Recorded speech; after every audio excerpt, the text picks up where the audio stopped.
Welcome to Vijaypath all exam preparation. So आज हम start करने वाले हैं इंडियन पॉलिटी के प्रीवियस ईयर क्वेश्चंस जो कि सेंटर और स्टेट लेवल पे पूछे जा चुके हैं। So let's get started. So here we have our first question. The abolition of diarchy in the provinces was recommended by Government of India Act 1935, Government of India Act 1947, Government of India Act of 1858, Government of India Act of 1919. So you have 3 seconds to guess this. Answer will be government of India act 1935। ठीक है, और इसको start कब करा गया था? इसे start करा गया था प्रोविंसेस में डायरकी को गवर्नमेंट ऑफ इंडिया एक्ट 1919 में। ठीक है, और जिसे अबॉलिश कर दिया गया गवर्नमेंट ऑफ इंडिया एक्ट 1935 में। ठीक है, आंसर विल बी ए। और देखिए कब स्टार्ट करा गया था इसको? 1919 के अधिनियम द्वारा इसे जो है स्टार्ट करा गया था और 35 में इसे जो है अबॉलिश कर दिया। ठीक है, समाप्त कर दिया गया था। Okay, next question. The government of India act 1919 was also known as A. Ramsay MacDonald Award, Morley Minto Report, Nehru Report, or Mountque-Chelmsford Report. Answer will be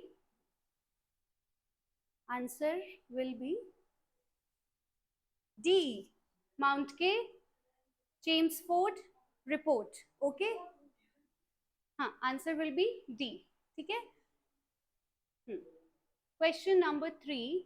The act that transferred the power from the British East India Company to the British Crown in India was Government of India Act 1833, Government of India Act 1935, Government of India Act 1947 and Government of India Act 1858। कौन से act के द्वारा जो है British east India company से जो power है उसको ट्रांसफर कर दिया गया था? कहाँ पे?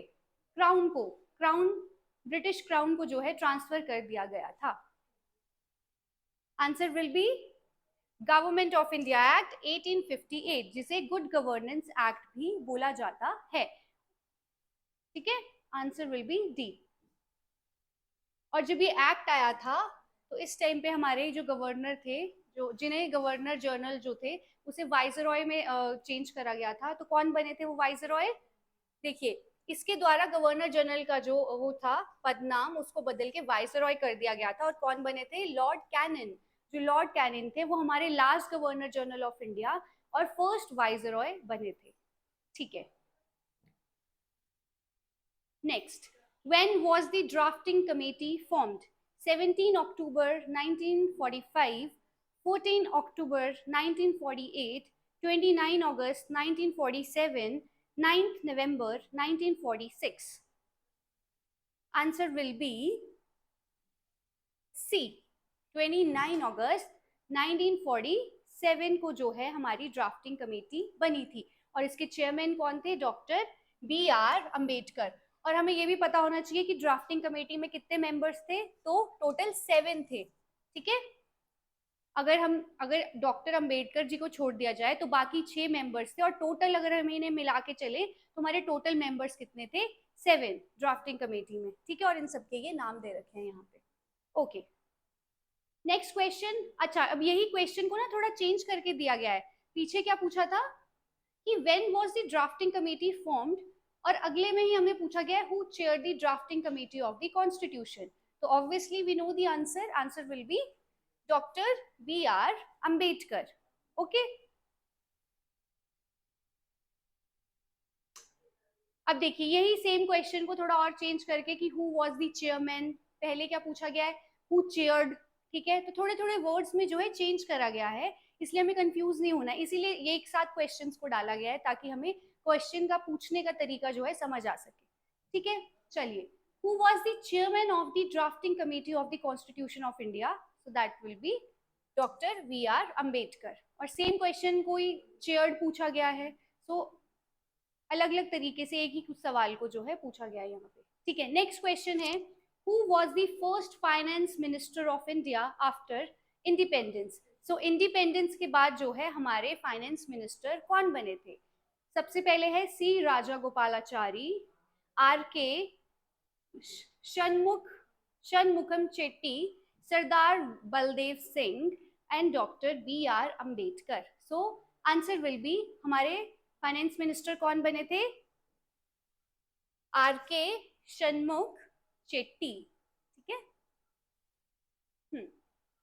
ठीक है. आजादी के बाद भारत का जो पहला बजट पेश करने का जो श्रेय है वो किसको मिलता है? इन्हें. ठीक है, okay. Next, who among the following was the first law minister of independent India? ये तो हमें सबको पता है. लॉ मिनिस्टर कौन रहे हैं हमारे, जिन्होंने कॉन्स्टिट्यूशन को बनाने में बहुत बहुत ज्यादा जिनका योगदान रहा है? Answer will be doctor B R Ambedkar. ठीक है, लॉ मिनिस्टर रहे ना हमारे. ओके, और ये सबकी लिस्ट दे रखी है, मोस्टली जो इम्पोर्टेंट है कि हमारे जब आज़ादी के बाद जो जो मिनिस्ट्रीज जिसको दी गई थी, तो जैसे जवाहरलाल नेहरू है, उनके पास क्या थे? फॉरेन अफेयर्स थे, जिनको विदेशी मामले भी बोलते हैं. ठीक है, जैसे अबुल कलाम आजाद है, इनके पास क्या था? एजुकेशन वाला डिपार्टमेंट था. ठीक है, एजुकेशन मिनिस्टर थे ये हमारे. उसके बाद आते हैं बलदेव सिंह. अब बलदेव सिंह क्या रहे हैं? रक्षा मंत्री. ठीक है, ये भी ध्यान रखेंगे. और ऐसे ही देखो राजकुमारी अमृत कौर, ये क्वेश्चन आपसे पूछ भी सकते हैं, ये इंपॉर्टेंट है. तो राजकुमारी अमृत कौर कौन थी? कौन सी मिनिस्ट्री में थी? उनके पास कौन था? स्वास्थ्य मंत्री थी वो, मतलब हेल्थ मिनिस्टर रही हैं वो. ठीक है, okay. Next question, dash was the first defence minister of independent India? अभी हमने पढ़ा. Answer will B Baldev Singh. अब हम इसको याद कैसे रख सकते हैं? थोड़ा सा वो यूज कर लीजिए थोड़ा सा. जैसे बल है ना, डिफेंस में क्या चाहिए हमें? बल चाहिए. डिफेंस, अगर हमें किसी चीज से हमें खुद को क्या करना है? डिफेंड करना है, तो क्या बल होना चाहिए ना हमारे पास. तो हम इसे कैसे याद रखेंगे? बलदेव सिंह जो हैं वो रहे हैं हमारे डिफेंस मिनिस्टर इंडिपेंडेंट इंडिया के बाद. ठीक है, ओके. नेक्स्ट है the first education minister of independent India was? अभी हमने पढ़ा है. Answer will be Abul Kalam Azad. ठीक है, okay. Okay, doctor B R Ambedkar was the first dash minister of independent India. देखो, अब यही है कि क्वेश्चन एक ही क्वेश्चन है और उसको अलग अलग तरीके से जो है पूछा गया है. तो हमें पता होना चाहिए कि क्वेश्चन का आंसर जो है, हमें मेन क्या है ना, कि जैसे जो आंसर है, जैसे समझ लो इसका हमें आंसर पता है, इसका आंसर होगा लॉ मिनिस्टर रहे हैं. बट हमसे क्वेश्चन को क्या है, अलग अलग तरीके से भी पूछा जा सकता है. चाहे वो हमसे पूछ सकते हैं कि लॉ मिनिस्टर कौन रहे हैं, या डायरेक्ट नाम देके पूछ सकते हैं कि उनको कौन सी मिनिस्ट्री दी गई थी. तो ये सारी चीजें जो है हमें पता होनी चाहिए. इसीलिए सेम क्वेश्चन जो है अलग अलग तरीके से डाले गए हैं यहाँ पे. ठीक है, ओके. नेक्स्ट है, who was the constitutional adviser to the constituent assembly? Rajendra Prasad, B N Rao, doctor B R Ambedkar and T T Krishnamachari. Answer will be B N Rao. ठीक है, बी एन राव. ठीक है, ये रहे हैं हमारे संवैधानिक सलाहकार. ठीक है, एडवाइजर. ओके. और यहीं पे थोड़ी सी वो भी दे रखी है कि जो प्रेम बिहारी नारायण रायजादा थे, इन्होंने भारतीय संविधान के प्रमुख सुलेखक मीन्स कैलीग्राफर थे ये. ठीक है, तो यहीं पे आपको थोड़ी थोड़ी और चीजें जो डिटेल में मिल जा रही है. ठीक है, ओके. नेक्स्ट है, who was appointed as assembly's constitutional adviser in 1946 during the framing of the Indian constitution? देखो, अब सेम क्वेश्चन है पर अलग तरीके से पूछा गया है. So answer we all know, B N Rao. ठीक है, okay.